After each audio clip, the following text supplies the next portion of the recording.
It will not take Bulldogs for some reason. All right. Well, we're live everywhere else. Welcome in to the our Week 6 reaction show, fellas. Texas, my goodness, our Locked On Sunday Reaction Squad show starts now. You're talking ball with the SEC squad. From Alabama to Tennessee, from Georgia to Oklahoma, from Auburn to Texas, it's the local experts of the Locked On Podcast Network bringing you scoops, breakdowns, and the most comprehensive preview of the upcoming SEC weekend. It's the SEC squad, and we have a seat for you. Hurt feelings and thin skin are prohibited. Squad up, you're part of the SEC squad. What's up, everybody? Welcome into our Sunday reaction show here on the SEC Squad. And today's episode brought to you by FanDuel. Right now, new customers can bet just $5. And if your bet wins, you will get $300 in bonus bets to use across the app. Download the FanDuel app today. I'm Chris Gordy, host of Locked On SEC. We've got Brandon Olson, Locked On Gators. We've got Luke Robinson, Locked On Bama. Stephen Willis, Locked On Ole Miss. We'll see if any of our other cohorts join us along the way. You guys can get involved with the show. Leave us a comment on whichever YouTube stream you are watching, and we'll pop your comments up as we go along. But, fellas, it was a small slate, only 5 games in the SEC, and if we even want to count Oklahoma, Kent State as one of those. But some other games that were very entertaining, very interesting, and we got to start down in Gainesville. Look at the smirk on Brandon's face. He just can't help it as Florida has a massive upset, beating Arch Manning and the Texas Longhorns 29-21 in the Swamp. Brandon, I'll let you just go. Oh, you could let me. Yeah, I mean, we just put belt to ass. That's it. Belt to ass the entire game. That's how it was 29-21.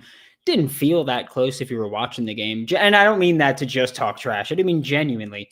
It didn't feel like it was an 8-point game by the end of it. Sure, you had that late touchdown to close it, but for one of the very few times in Billy Napier's tenure as the Florida Gators head coach, it genuinely felt like he had the Gators in control for the overwhelming majority of the game. And we couldn't even say that when they played USF in week 2. That's how bad this has been. But Texas was on fraud alert to begin with. We spoke about it in our group chats. We spoke about it on our shows about, hey, well, maybe Texas isn't actually that good. They beat a whole bunch of nobodies and their stats look great, but this game was always, and I'm not all of a sudden, no, Florida's right back on the high and mighty side. This was 2 offenses that struggled to do anything against good competition with 2 defenses that have been playing lights out. Florida just played better. Probably because Texas doesn't belong in the SEC, despite how great they think they are. But yeah, I mean, hey, you got your ass handed to you by Billy Napier and the Florida Gators. DJ Lagway looked at least somewhat like DJ Lagway again. Defense still doing it. I mean, Ron Roberts I think they're putting him under investigation for child abuse for what he did to Arch Manning. But man, just it feels good to be back in the win column. Luke, Steven, what'd you make of that one yesterday? Well, I was at the Bama game, and I just started following it on my phone because Alabama finally improved their Wi-Fi, and it was just a fun watch. It was if you didn't have the Texas Longhorn symbol on there, you would have thought they were playing ULM for a little bit. I mean, Texas just isn't that great. And look, I get it. They've got all this money invested in these players.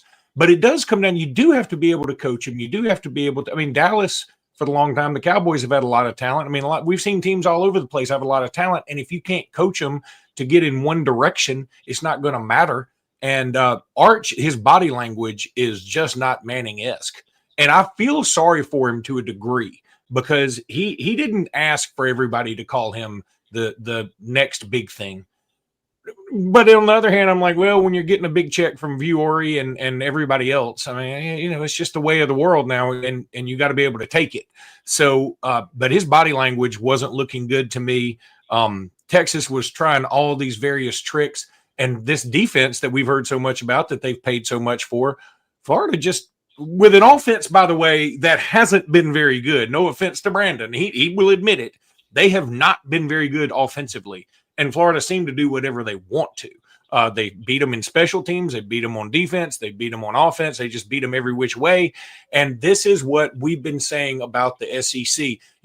Texas, well, the SEC isn't so tough. We just made it to the SEC title game and only lost to Georgia twice. That's true.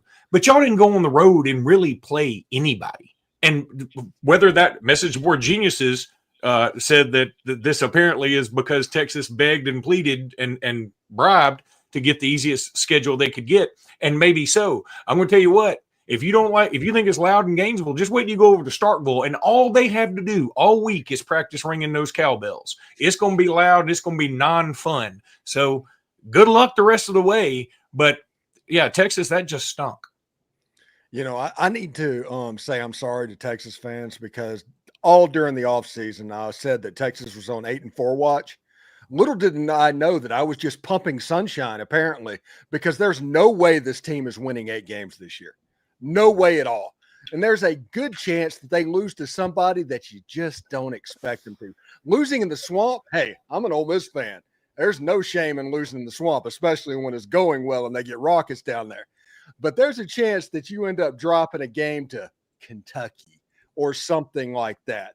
Because what I saw in that Florida game was you getting physically beaten on both sides of the line of scrimmage. And when that happens, it's over. It's Katie bar the door. And props to Billy Napier in Florida. They had an extra week to get it going. They started handing Jaden Baugh the football. He took over that game, set the tone, and that is the identity of this Florida team. It isn't DJ Lagway, who has talent. It is Jaden Baugh. And the quicker they realize it, the better they're going to be. Yeah, I just want to point out that Florida going into the game had 34 pressures on the entire season. They had 35 yesterday against Texas. So they doubled their season pressure numbers in one game. Let me just throw this out, because I look, sometimes coaches say this and it's hyperbole, but my ears perked up when I heard this past week when Billy Napier said DJ Lagway just had his best week of practice of the year. And he said because look, he was unhealthy throughout the whole spring. He was in the boot right before the start of the season and all this. So again, most times you take that, you're like, okay, yeah, the best way. But in other words, he was saying he's finally healthy. He's finally starting to look like himself. But I think even bigger guys, and we haven't even mentioned the name yet, Dallas Wilson. Welcome to Gainesville. The 5-star wide receiver that was the star of the spring game, which again, people told me, oh, it's just a spring game. Okay. But he broke records in their spring game for catches, receiving yards, and all that. And 6 catches for 111 yards and 2 touchdowns in his college debut.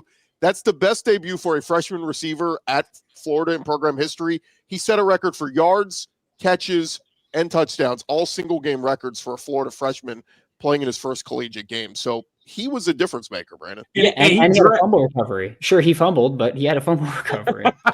Well, and he dragged that poor man who was trying to tackle him about 10 yards. That guy looked like he was Dallas's son begging him not to leave him and his mama and not go get cigarettes and never come back. He was just hanging on for dear life, and he was just dragging him into this. I mean, it was sad and embarrassing. He dragged him into a celebration. Like that's how far he was dragging him. I mean, and look, as far as DJ Lagway having a look in his eyes and the best week of practice, best week out of 6 weeks of practice. That's what we're talking about here. His best practice all season, his best week of practice. There's been 6 of them. That's all he's had. He's had 6 weeks.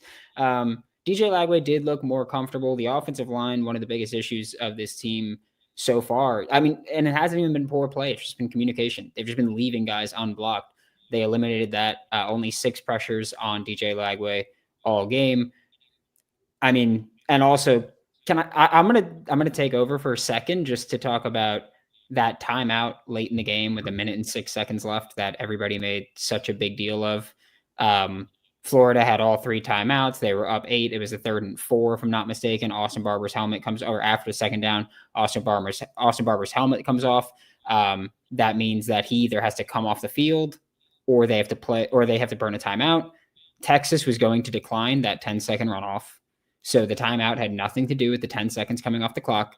The clock was stopped because the helmet came off. And when you're in under 2 minutes, the clock starts again when the ball is snapped. So it's not like they could have said, all right, well, we're not going to call a timeout. We're just going to go out there, let the clock run. The timeout was simply get Austin Barber back on the field. Your starting left tackle, who your left tackle too is Fletcher Westphal, has been injured, hasn't played a snap this whole season. Don't even know if he was really available yesterday. Would have gone to left tackle 3 on maybe the most important play of the game. And to get a play in. I hate the play call. I'll say that. I hated running a toss right there. But the timeout, like the reaction from the timeout of like, oh, this is Billy making a dumb decision. Not really. I disagree with the timeout. I will say that. I would have just ran to the right, kept my 3 timeouts, because if Texas does tie this game, then I've got all 3 timeouts in my pocket. But I also understand the thought process of, well, let's just try to get this first down here, and the timeouts don't matter. So I get it. I disagree with the call itself. But as far as everybody going like, oh, that's Billy with his dumb decisions, he's made a lot of dumb decisions. That wasn't one of them.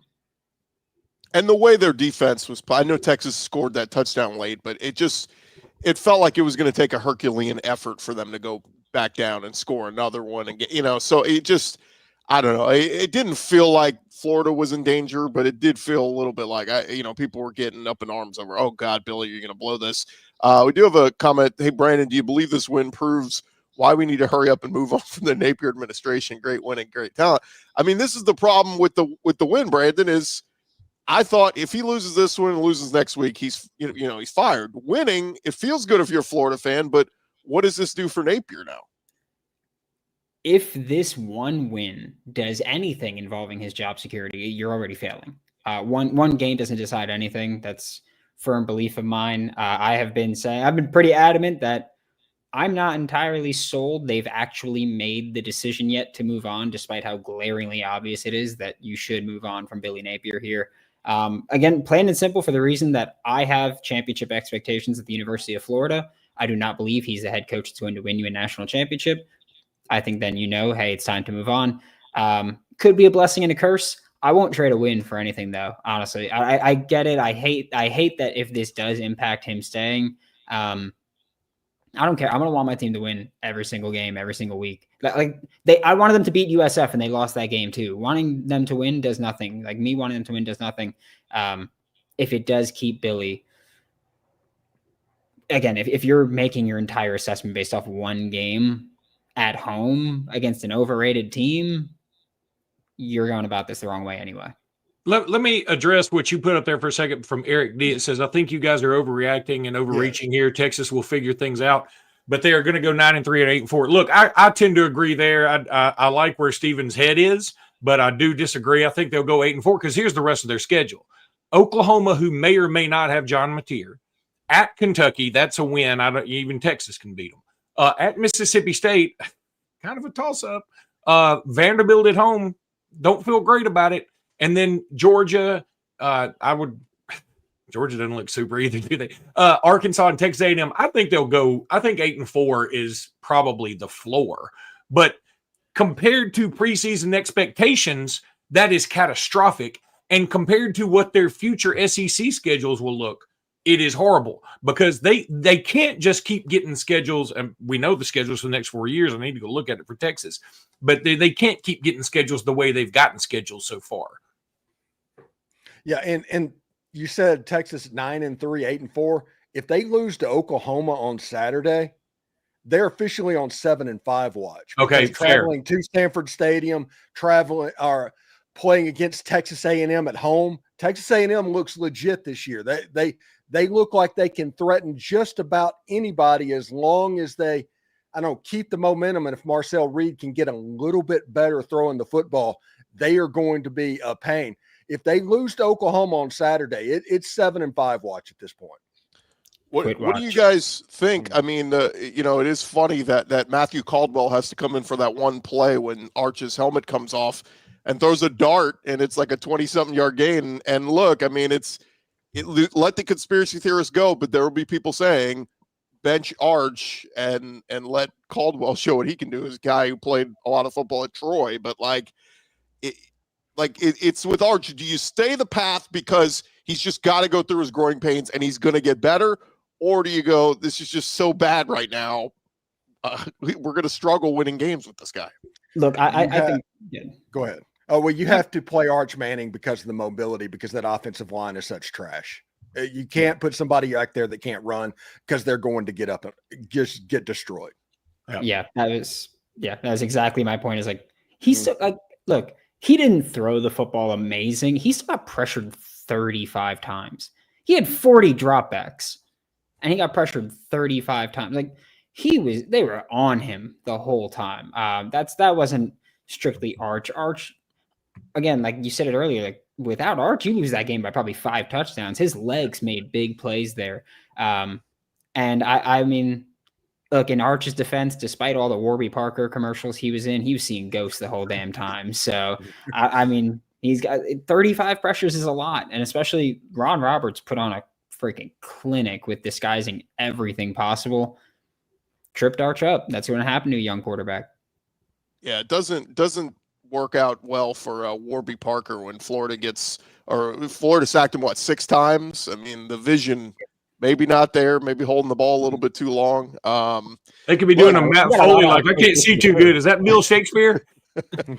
It's wild. I mean, like it did feel a little bit Jackson Arnold-ish. Like he holds the ball like, dude, you can't wait for the guy to the ball's got to come out.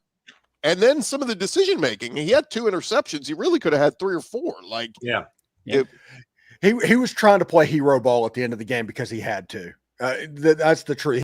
They knew they weren't going to be able to drive. They didn't have the time to do it.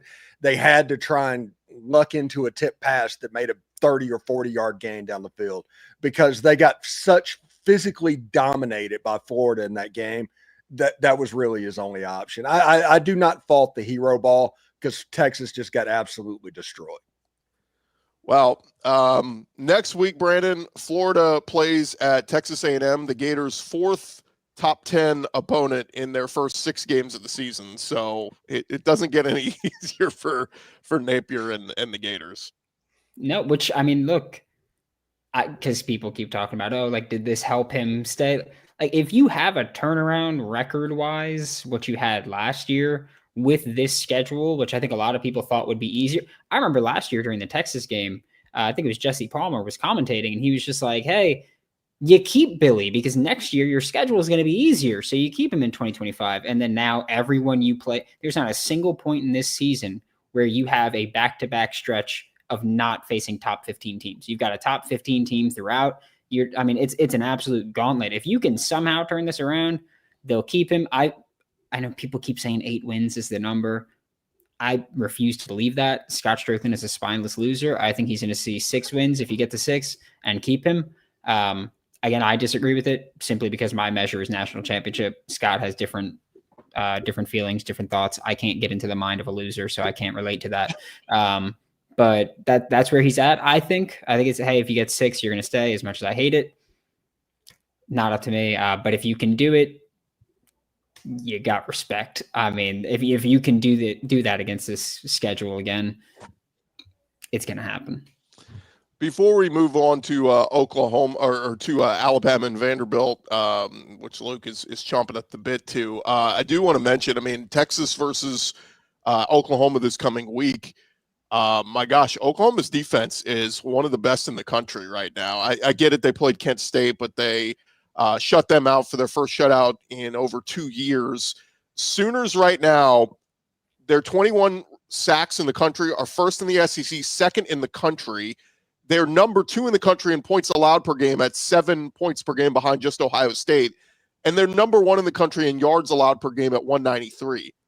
Do we think that Arch is going to, that they're going to go out there and put up 500 yards of offense on OU's defense? Like this thing could get even uglier for Texas before it gets better. And their defense is overrated. Texas, I'll say that. Florida couldn't do a damn thing against anybody all year. Came out, marched downfield, running the football consistently, throwing the football ball. DJ Lagway completed 75% of his passes, 300 yards. Came out there. The only pick he had was where his hand got hit. I disagree with the play call there, but hand got hit. I mean, if Texas defense can't do anything, again, I know going into the Florida game, 60 rushing yards per game. Look at who they played, and you tell me that that's impressive that they were doing that, especially when college sacks count for rushing yards. I don't think this Texas defense is that amazing. I mean, look, again, Florida scored 29 against them. They scored 33 in their 3 FBS games combined before that. Yeah, the word of caution. The only thing I'll say, this year's been kind of weird. UCLA was a 7.5-point dog to Idle, and they beat Penn State, who they were a 24-point underdog to. And at kick, Penn State was minus 5,000 on the money line. Now, Penn State's probably not as good as we thought either. All that's true. But UCLA was stinky bodinky for it all year long. And then they show up and play. So my guess is we'll see a bit of a different Texas team. But I'm like you, I don't know that it's going to matter. I think Oklahoma's a lot better than Texas. Yeah, and you look at it, if Penn State and Texas are ranked in the polls that come out in the next couple hours, something's That's going to make wrong. me mad. Yeah, they shouldn't even be receiving votes at this point. I'll throw this out there too. I was trying to find the stat. Here it is. Can't. Oh, yeah. So preseason, number 1 Texas, number 2 Penn State, and number 4 Clemson are all a combined 8-7 after week 6. So preseason play. Everybody gets so mad about preseason polls. Look, it plays itself out, right? Like if you suck at the top, you're going to fall out if you lose games. But anyway, when we return, guys, we are going to get into the other big one yesterday, and that was Chatty Cathy Diego Pavia having to eat a big one. We'll talk about that next. Hey, but first, a message from our friends at Peloton. They are shaping the future of fitness with the brand new Peloton Cross Training Tread Plus, powered by Peloton IQ. It is their most advanced equipment yet, designed to give you real-time guidance and endless ways to move, whether you're running, lifting, or cross-training with your favorite instructors. This is training reimagined. Peloton is built for breakthrough with tools that help you plan, stay motivated, and reach peak performance. You'll love how the Peloton IQ system offers real-time strength coaching, actually tracks your reps, suggests the right weights, corrects your form, making every rep safer and smarter. Luke, this might be what you need, man. The swivel screen is a game changer. You can go from running on the tread to strength training without missing a beat, and the personalized class recommendations keep you engaged. You get workouts tailored to your vibe and energy level each week. So let yourself run, lift, flex, and push forward. We all could use this. Explore the new Peloton cross-training tread today at onepeloton.com. That's O-N-E Peloton.com.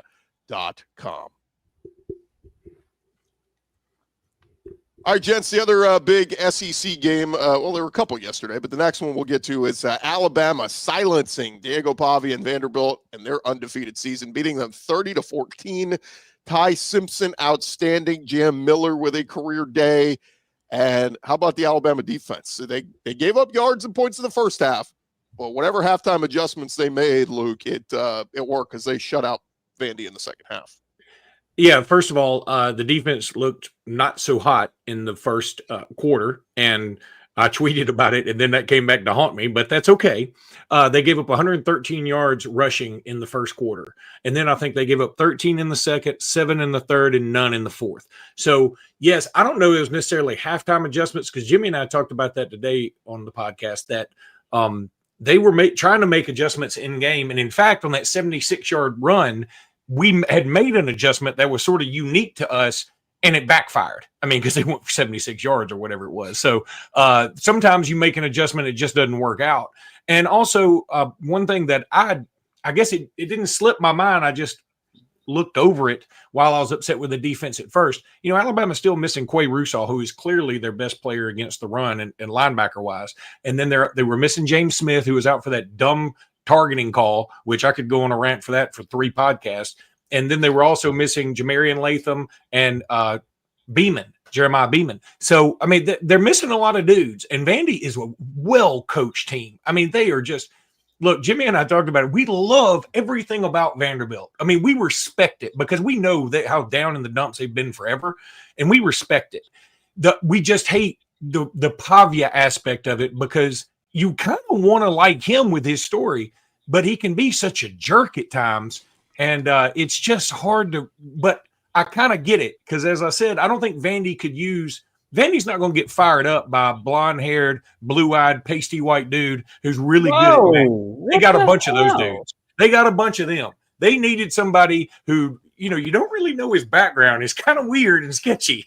And he's strong. He doesn't give up. He doesn't quit.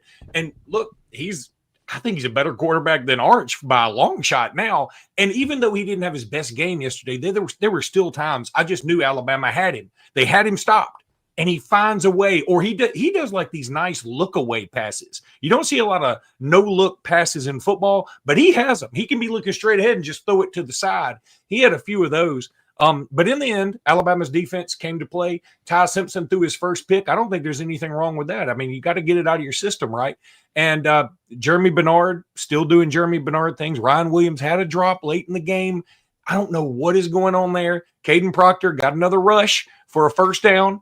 And, Alabama outsmarted themselves on that first drive. All they had to do was get it was 4th and inches, just hand it to Jam, and we sort of did a play action, and that's when we threw the pick. But overall, if you're an Alabama fan, you got to be thrilled because, again, Alabama playing Vanderbilt is different now. Vandy is really, really good. I respect that team a lot. And also the backdoor cover didn't hurt. I thought real quick, I thought this game was it was what I predicted. Like, it was going to flip from what happened last year. Last year, Bama on the road in Nashville had the bad turnover. They had the bad penalties. It flipped here. Vanderbilt played a decent enough game, at least the first half, but the red zone turnover was killer. I thought giving up the touchdown right before half was huge. For, if they just get a stop there and have a lead at halftime, okay. But when Bama ties it, you're like, oh, you're in trouble in the second half, Vandy. The interception was a bad one. Keon Sapp, what a play. I mean, literally just jumps into the territory where the receiver's going. But yeah, I just thought, hey, put it this way, Luke, if this game had been played in Nashville yesterday, maybe Vandy wins. Maybe it plays out a little bit different. Yeah. Let me say one more thing, and I want everybody else's comments. But, one thing I think I definitely underestimated, and I talked about this summer, and because I kept thinking Jam will be our first running back, but I think somebody else will lead the team in rushing. And then when Jam got hurt, I said, I think we'll be okay because I think these other running backs are better running backs. They may be more talented, but Jam brings a soul to this team that cannot be understated. Jam picks up blitzes as well as any back. I'm talking about in the Saban era too. He just knows where to go. And also, with Jam Miller, he's going to get you 2.5 yards or 3 yards. Now, a lot of times if you need 4 yards, he may only get you 3 yards, but he's not going backwards. And the team responds to him, and I'm apologizing publicly because I just discounted what he means to this squad, and I'm not doing that anymore. That guy, he's not going to be all SEC running back. I get that. That's very fair. But sometimes you just need somebody on your team that is the heart and soul of the squad that maybe goes underappreciated by the national and league-wide media. And also, I don't think we should discount the interception in the red zone in the second half because Vandy was going in. If they would have gotten the first down and got that, it was going to be 21-20, and that turns into a very weird game real quick. Bama gets the pick, goes down, kicks a field goal, then they put it away with a touchdown. But this Vandy team, even though they got beat by 16 points in that game, I walked away with that more respectful than going into that game with them 5-0. I mean, yeah, it was one of those things. They came into that stadium for blood. They came in there expecting to beat Alabama on their home field. And for Oklahoma fans and for Texas fans that might be watching this, Vandy doesn't do that. That's something that is completely new. But this culture, Clark Lee, we all laughed, 2 years ago when he said, I expect Vandy to be the best program in college football or something like that. But my goodness, the steep incline of their growth, it respects the heck out of me. And Alabama, if they can get past Missouri, because that Missouri game, that's a scary game. That's a scary game. If they can get past that, I think they might be fairly smooth sailing going to Atlanta. Did we ever determine if they got rid of the rocks at Missouri? The rocks are gone. There are no rocks. I wish they got a chance. We got a chance. They don't get a chance. So, to kind of add to that, I think the thing about this Jay game, Smith, by the way. Yeah, hey guys, I'm sorry about I'm late. I had some other engagement to take care of. But the one thing that jumped out to me too in this game, this felt like a flip of last year. The turnovers is the thing that cost the team the win or the loss. And Vanderbilt turning the ball over in the red zone like that to me turned the game around. But truth be told, they were driving, they were pushing, they made Bama stretch more probably than they wanted to. which is a good thing. Sometimes you need to have a stress test on your team to understand what you need to do to clean up as the season progressed. This early stress test really helped them, especially after the big win against Georgia. Talked about this last time. I think it was actually the preview show that the biggest flaw for Kalen DeBoer is the fact that they beat Georgia like they did and lost to Florida State. It's like, hey, man, you got the horses, you got the players, you can do it. What's your excuse now? In this game, Vanderbilt kind of showed that we're a formidable opponent. Y'all not going to just push us around, just like Steven mentioned. We're not used to Vandy being this. The last time we saw this was back when James Franklin was coach. What was that, about 10, 12 years ago? It's the last time we saw Vanderbilt playing at this caliber, and now they just feel like a stronger team than even that era. They just got to continue to put it together and close games out and not actually turn the ball over at critical times. Yeah, Is it bad that we lost the host? Is that bad? Yeah. He had to sneeze. Sorry, I have a cat in my face. I should have locked him up. He's being an ass, but anyway. I think Ty Simpson's been just awesome this year, considering I feel like during the preseason or off season, I don't know about you guys, but I spend time in like Twitter spaces and people are just like, oh, there's the quarterback competition, might be Ty, might not. If it is Ty, we're not super impressed with him. He's been hooping this year. Also, just to build off of what Steven said, because he's like, oh, for Oklahoma fans, for Texas fans, Vandy doesn't do that. Oklahoma fans, I got no beef with you till next year. Texas fans, horns down. That's all I'm going to say. Yeah, I was going to say, somebody asked me a couple days ago, who's the best quarterback in the SEC? And I'm like, it's some subjective. Mateer got hurt, so he's out of the conversation right now. Bo Prabula, I need to see a little bit more of it. So I'm running down the list of quarterbacks, and then I came back to Ty Simpson. Well, look, Trinidad, of course, has been great at Ole Miss, but, didn't start the whole year. I think Ty week 1 at Florida State was really like that O-line not giving him time made him look worse. As the weeks have gone along, I mean, he's atop the SEC in terms of quarterback play, above a 75% completion rate. Third time in 4 games he's been outstanding. So I would probably say in the moment right now, Ty Simpson. Now, Bama's got a tough road ahead. These next 5 games are going to tell us all about what kind of season Bama's going to have. But you got to give Ty Simpson props because he took a lot of crap week 1, but I think he's played outstanding these last handful of weeks. 2 of Alabama's easiest games remaining are at a South Carolina team that has maybe the number 1 pick in the NFL draft at quarterback, who may be on a resurgence by then, who knows? And in a stadium where they were famous for showing up when they weren't winning anything, and they're crazy. Or a place that is built out on the burial ground of unicorns and leprechauns and fallen spaceships at Jordan-Hare Stadium when it comes to Alabama. And no matter what the records are, they seem to give Alabama fit. So those are 2 of Alabama's easiest games left. This Missouri game, let me tell you something. Ahmad Hadi, no joke. That guy, he's something else.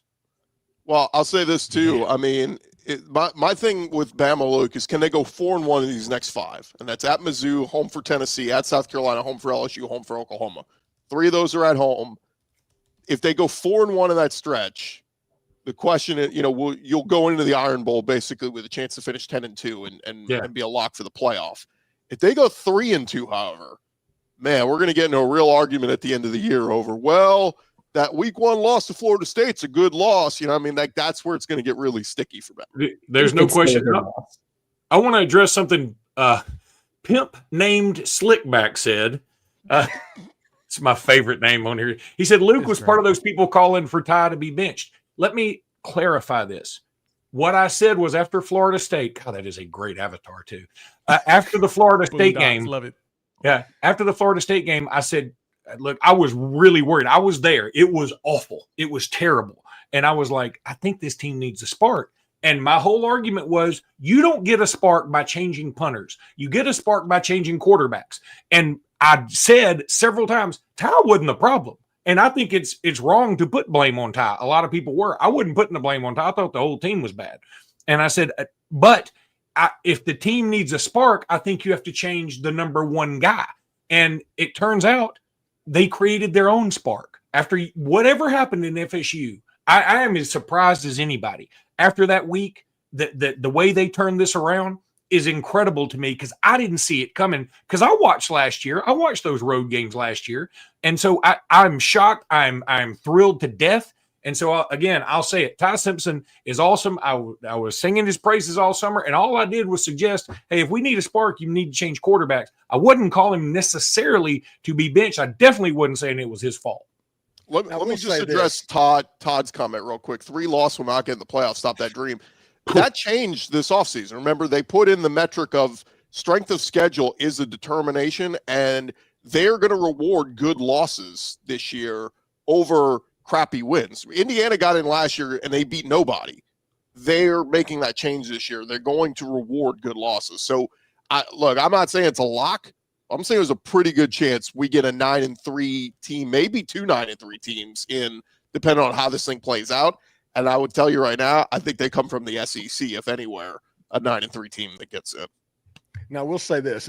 Ty Simpson gets the blame more for that USF game than he probably should, and that carried over to this season. And after the Florida State game, there was a little confirmation bias there.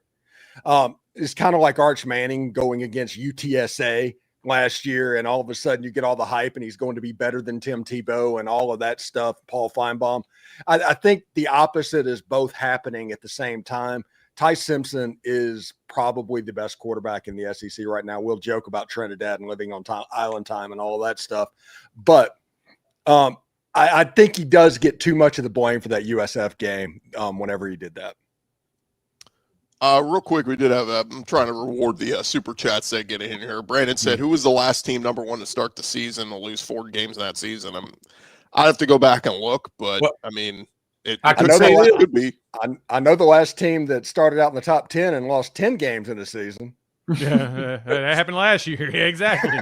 There's always 2 teams that start the season in the top 10 that fall out of the top 25 by the end of the season. And I think we may actually have the 2 that's so far probably going to end up being those ones. And it's going to be the biggest shocker of them all if it ends up being Texas and Penn State. And also, Alabama didn't start number 1 in 2000. They started number 3, but several people picked them to win the national championship, and they went 3-8. And I was at that UCLA game, and I think they just scored again. So one other thing, Pimp Captain Slapback or whatever his name was, I can't go back to it. He said I'm not backpedaling. I'm telling the truth. And I'll tell you this, I am wrong and I suck 100% of the time. So I have no problem telling y'all when I'm wrong and I suck. So I'm just telling you, that's all I was saying. And so I love me some Ty Simpson, and I don't want to be like, hey, I'm getting on the Ty Simpson train now. I've been on the train. I had a little bit of doubt. I wondered if I should get off at the next stop. But you know what? Now we're moving on. Let's go, Ty. Luke, you're putting on some really good corner film right now. Good job. Let me tell you what. He was a 5-star recruit. He's a good player. He's a hell of a player, and he's the son of a head football coach. He knows exactly what he's doing. It took some time, and also it's a great story in this day and age when everybody's transferring. If you don't get exactly what you want, Ty hung around Mac Jones style, and he should be, a great story for everybody. Luke, Jam Miller with 136 yards yesterday, second best output of his career. Do you know what his best career game was?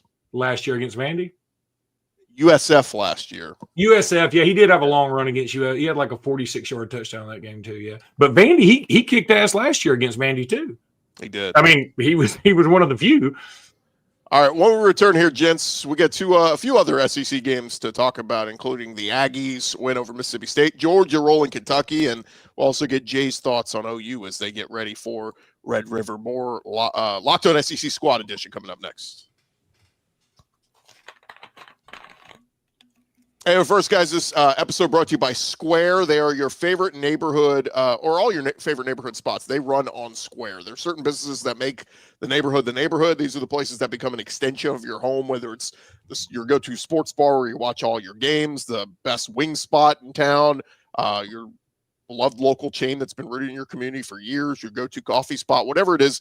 These businesses are what bring people together. When neighborhood businesses thrive, the whole neighborhood thrives. And we got some great businesses that are using Square, like Bengals and Bandits in Baton Rouge. You've got Catfish Hole in Fayetteville, the Oklahoma City Zoo Amphitheater in Sooner Country. Square is a proud partner of more than 4 million neighborhood businesses around the world.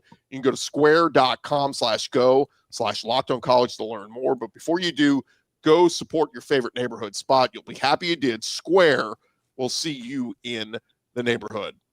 This episode also brought to you by our friends over at FanDuel. And hey, right now, no better time to get in on FanDuel. Got NFL games about to kick off in just a couple minutes here. Right now, new customers can bet just $5 and you get $300 in bonus bets if you win. That's right. You pick a bet, put down $5, and if it hits, you'll unlock $300 in bonus bets to use across the app. And just to let you guys know, there are already some Week 7 lines up there in the SEC. If you like Bama, -4.5 at Mizzou. If you like Georgia, -4.5 at Auburn. How about Texas? 3.5-point favorites over Oklahoma in the Red River rivalry game. All those lines are up there for you at FanDuel. Whether you're a casual fan or you love diving into the stats, FanDuel makes the game day experience so much better. So what are you waiting for? Visit FanDuel.com to download the FanDuel app today and get started. FanDuel.com.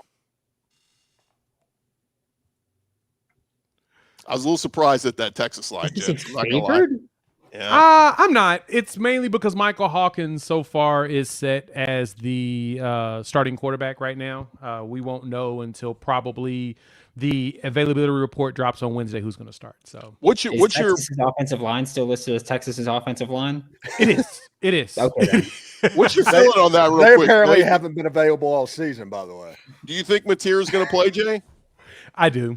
I'm here for the tortilla presser. Shout out to him over there, the Texas A&M board that opened it up to where someone posted a picture of the tortilla presser with the selfie with John Mateer, saying that John Mateer said he's going to play in that game. Hey, I love how college football brings us together and creates hella of conspiracy. So yes, I am sold on the tortilla presser. I don't think he would lie to me. He presses tortillas. Like, of course he's going to show up to this game, right? Who are you Pimp talking name Slipback. Oh, y'all don't know about that story? You don't know that story, Gordy? Oh, No. For the uninitiated, those on the Sooner Channel heard this already. So, and someone on the Texas A&M board posted that they were in line at Chipotle in Norman, and John Mateer was right behind them. They went to get food, and the tortilla presser, the one that does the tortillas, asked Mateer how his hand was, and he said, "I'm great. I'll be playing in the Texas game at Red River." And they posted it in the board at Texas A&M, and everybody's laughing about it. Like, come on, it's board, right? Like, nobody believes that. Well, the plot thickened. Afterwards, underneath the post, someone responded under and said, "Hey, that tortilla presser is my nephew. Here's the picture of him standing next to Mateer. It really happened." And so now everybody's in like, oh my God, there's a whole conspiracy here. It sounds like John Mateer has been telling people he's playing in Red River. And so now I have to believe a tortilla presser at Chipotle, which shout out to him for giving us that story. Yeah, can you Sounds imagine fair. what Oklahoma's defensive line's about to do Saturday? Whew. Goodness. Hey guys, I'm sorry. Pimp named Slickback. I would like to buy you a beer sometime, sir. I don't care who you cheer for. He said if you look deep in Brandon's eyes, you can tell his soul is in his feet. And I'm going to tell you something, Brandon. That is spot on. He also said Jay looks like Offset's uncle. I only vaguely know who Offset is, and I agree with him.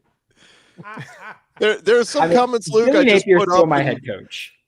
We just let them fly. I love y'all, man. Y'all are great. Fans, y'all are awesome. Real quick, because we got a few super chats. Maverick says thoughts about Michael Hawkins' play yesterday. I mean, look, it was Kent State, Jay, so it's hard to get a read. But what, 3 passing touchdowns and a rushing score? Yeah, it felt like the Illinois State game, as in his job out there was to get into rhythm with his wide receivers in actual play. Now you have film, something to watch. You can point what goods, bads, uglies are there, and you can actually have something to assess. It just felt like they was out there just playing catch. I mean, Kent State is a really bad team. They got, 135 total yards of offense. Our defense basically destroyed them outside of the times they looked like they were bored. So, yeah, I didn't expect Michael Hawkins to really give us much. I wanted to see him pass the ball. We know he can run. We've seen what he did against Auburn last year. I did not want him to get in the mode of, I need to make big plays. No, I want to see you stand in the pocket, throw the ball. He gave us a little bit of that. There's some work that needs to be done, especially as we prepare for Texas. But as everyone on the panel has pointed out, if Texas offensive line is going to be at that same game, things could get a little squirrely quickly. So that's kind of my assessment on Michael Hawkins right now. This is hit the under, right? Like if it's Hawkins starting at quarterback versus offense, I'm taking the under if it's Hawkins. This will be a 20-17 type game or something like that. If Oklahoma scores 20 points, they're going to win going away. Easily. Yeah. And because God, I did not realize, because I know y'all talked about Texas and Florida earlier, but my goodness. Like, it's funny because the biggest problem with Oklahoma right now is everyone's concerned about the run game. And what's funny is when some of the other pundits out there picked Florida to win this game, all the Texas respondents was Florida going to find a run game all of a sudden? Are they going to figure out how to run? In which Florida is 13th in the SEC in rushing. Oklahoma's 12th. We're right there next to each other. But then Florida ran it down their throat. So it was like, oh, so you don't really have to have that great of run blocking to start. You're going to continue to gradually get better, and you're going to do that against Texas. And I was like, oh, so yeah, I think we should be fine. Because Florida, they literally just ran it down their throat. It was 27 carries for 107 yards. Yeah, had no problem finding a run game there. 9 carries for 40 yards for Duke Clark and his first time ever seeing significant snaps in his career. Vernell Brown III had a 14-yard carry. Yeah, Texas, not that hard to run against. Again, like I said, 60 rushing yards allowed per game going into that game. Good job. Mm-hmm. Look who they played, because it was absolutely freaking nobody. They've gotten their ass handed to them. That's it. Congratulations. You're 0-2 against Power 4 teams, but congratulations on beating else everyone. You're in the SEC, though. Yeah, guys, that's going to be fascinating. Let's jump. We only got 14 minutes left. Texas A&M beat Mississippi State last night, 31-9. If you watch this game, though, the Aggies led just 7-3 at halftime. Took a long time for their offense to get going, and it was a little concerning because last week against Auburn, drives kept stalling. Marcel Reed, just a little inconsistent, but their run game eventually wore down the Bulldogs. They rushed for over 300 yards on the night. Ruben Owens got loose. The pass catchers, Mario Craver and Casey Concepcion, continue to be awesome when they get the ball in their hands. And then A&M's defense, 4 sacks on the night with a pick.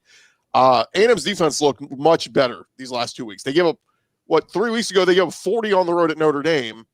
And then here they are, held Auburn to 10 last week and State to 9 this week. And that was a Jeff Levy offense that was really humming this year.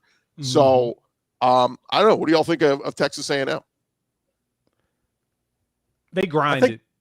They grind it. They grind games. That's the one thing I'll give them. They grind their wins out. And that's not a bad thing when you're talking about a conference like the SEC where things get really tough and you got to be able to will your way late in games. The Florida game coming up is going to be very interesting to see who grinds this one out. They're at home. So we know Marcel Reed has been up and down in the past game, and it feels like Florida's finding their identities and Lagway is settling in. So the question is going to be truly play call and who's going to grind it out. But that's what it feels like to me. All I see them do is just grind. And the good thing that for them has been second half is when they start to trend up. Like first half, it's like this nonstop. And then it starts to slowly go up. And that's actually kind of how you want your team to play. But if you're playing against a team that's really prolific, you may run into problems. But it's not awful. That's all I can say. It's not awful. I would not feel super confident. I would not feel super confident if I were A&M with Florida coming into town, because this is, sometime in the second half of last year is when Florida began to turn it around, and now they're coming in with a ton of confidence. And Florida has been through the ringer. I mean, they have faced the battles, and Texas A&M has to an extent. I mean, going to Notre Dame and winning, no joke. Holding off that Auburn team again, no joke. But Florida has battle tested. So and the other thing is Mario Craver. He's such a dude. I'm with the AHSA radio network here, and I get to call a lot of these high school guys. I loved me some Mario Craver. I couldn't believe that he ended up at Mississippi State, and I was begging for Alabama to get him because he is a dude. One thing that's interesting about Texas A&M, I wonder if they are a little bit of a front runner team, because if they get up on you to where they can force you to drop back and throw the ball and it's like 3rd and long and it gets predictable, Elko will eat your offense up and it doesn't matter who you have. But what happens when they get down by 14? What happens when they get down by 17? And Marcel Reed is forced to kind of up his game to lead a comeback. That is my question with A&M. We haven't seen it yet, but I guarantee you we will see it over the next couple of weeks. But if they get the lead on you, they will literally put their foot on your throat, and there's nothing you can do. I will say he did lead a comeback at Notre Dame on the road, but there was no defense at all. It wasn't 2 scores, was it? No. But Yeah. you know, let him on a game-winning drive in the final minute. I just wonder too, if they get down 2 touchdowns, what is their identity? Because they seem to be pretty balanced. They showed the first few weeks, oh, look at we can throw. We knew they could run the ball, and they did that last night pretty dominantly. But you know, that's the thing. If they get down double digits, do they still stick with the run, or do they panic and go, we got to throw it? And Marcel Reed still at times showing he'll make that big mistake. You know, and that's where some people are like, they'll go as far as Marcel Reed can carry him. Well, that's where I kind of question. And here's the thing with A&M. They get Florida this week at home. That's 3 straight home SEC games. After this Florida game, they have 3 straight road games in the SEC, at Arkansas, at LSU, and at Mizzou. And we'll see what Arkansas looks like with Bobby Petrino running the show now. So maybe they get better and, you know, more, I don't know, you know, want to play for the guy that used to be the guy. So we'll see. But yeah, I mean, this is like with everybody in the SEC, man. Like we're looking, going, it's a good team, but God, there's a tough road ahead. It seems to apply for just about everybody. Yeah, when A&M goes on the road, it's going to be really interesting because they've been a decently penalized team so far on offense. And it's like, well, you're getting penalized at home. When you go on the road, it gets a hell of a lot harder. That was one of the things I talked about with the Texas game, is that Texas had a lot of penalties, and they were playing almost exclusively at home. They played at Ohio State, didn't have that many penalties, and then they were at home, still kept getting penalized. Went on the road against Florida, they had a ton of penalties that were backbreaking, especially late in the game. A&M's had penalties. If you get into trouble with that on the road, that's going to be tough. I just know that with this Florida game, that run game early on is going to be really important for Texas A&M's offense, because Florida's run defense has been stout. I mean, they've just been punching people in the mouth there. I mean, Texas stopped trying. Texas just gave up trying there. And so if Texas A&M can't run the football, Marcel Reed needs to play quarterback. And I mean, look, he played a great game last year when he was an impromptu starter against Florida. That was before the turnaround. He seems to be facing Florida now as they might be on an upswing. They held Trey Wisner to 8 carries for 11 yards or something. I mean, you're talking about the 3rd leading rusher in the SEC last year, just completely shut him down. So that's going to be the big one. I mean, we know the bread and butter of A&M, Lavian Moss, Amari Daniels, all those guys in that backfield. And if Florida can slow them down, they'll have a chance. One more here, guys, real quick. Georgia rolled Kentucky yesterday, 35-14. Georgia now 4-1. Georgia led 21-7 at halftime. Kentucky had some chances. They blew them. I mean, Mark Stoops showing every day that he is dead man walking. But it's funny because the odds a few days ago, guys, would have been Billy Napier was going to be the next SEC head coach fired. I think that's flipped. I think Mark Stoops now probably in the driver's seat, because Kentucky is now 2-3 overall, 0-3 in the SEC. And Kentucky has now lost 12 of their last 13 SEC games under Mark Stoops. So yeah, those odds were always wrong. Those odds were always wrong because Scott Strickland's a loser, not because Billy Napier didn't deserve to be fired, but because Scott Strickland was a loser, he was never going to be the first one to pull the trigger. But that Kentucky-Georgia game, like the first quarter felt like it was about to be a really weird, messy, ugly game. I have personal issues now with Gunnar Stockton and really just that entire coaching staff, because I had Gunnar Stockton over 196.5 passing yards. And I thought I was pretty in the clear when we were in the third quarter, and he had 196 passing yards, and then he just didn't throw the football again for the remainder of the game. So yeah, I got some beef with all of Georgia right now. As if I didn't already have beef with them, now I've got even more. Listen, everybody knows how much I hate on Hugh Freeze at Auburn, and I've done that over the last several weeks. Auburn's about to beat Georgia. They are about to beat Georgia and Jordan Hare. Night game, ghouls and goblins, all of that stuff. Auburn's about to pull out that game. It is Cam Newton jersey retirement ceremony too. So I mean Auburn has not been home, in a while. They've played all these SEC games on the road. I think Auburn's offense is going to look better at home, and if it doesn't, Hugh Freeze will be fired. Doesn't Damon Wilson, who transferred to Missouri, have more pressures than all of Georgia's defensive line? This year. I saw that stat. Yeah. And look, I'm with you. I think this is a very tricky game for Georgia, and really just not because of voodoo, because Georgia may not be that good. They just don't have the dudes this year. Mm-hmm. However, I always sort of temper it with, this Kentucky game, I don't want to judge them too harshly on it because you talk about a bad sandwich game. I mean, it's like right after an Alabama loss and you're probably still stewing over that. Then you got to play a Kentucky team at 11 o'clock in the morning, and then you go on the road to Auburn. Your mind's probably elsewhere because Kentucky's bad enough where you can let it be elsewhere. Yeah, and the week after Auburn is their game against Ole Miss. Yeah, that is going to be difficult. Yeah. I don't know why we're getting half our comments are about Brandon's hair. I think you're jealous. That's it. It's glorious. They did ask Jay to give you some hair tips, though, Brandon. So I don't know. I don't think that'll work. I want to throw that out there. I don't think it'll work. Something tells me that isn't going to work, but I appreciate it. Just a couple more minutes here, guys. Anything you want to get off your chest? Can we please, for the love of God, get rid of it? Targeting is making me so mad. I don't understand why. Okay, if you make a bad targeting call in game and you're like, okay, he's going to have to miss first half of the next game. Then if the office reviews and goes, you know what, we kind of screwed this up. We should make it where you can take off that you have to skip the first half thing. That's so dumb. Is there any other penalty where you have to one game, your penalty in one game affects the next game? Is there any other penalty anywhere like that? Yeah, I've been against that for a while. If you want to call a guy for targeting and eject them, fine. But to have it carry over to the next game is absolutely ludicrous. They don't do that in the NFL unless you get like a multiple game suspension or something. I think that's absurd, and I think we need to define somebody tweeted this yesterday, and they said replay is killing the sport.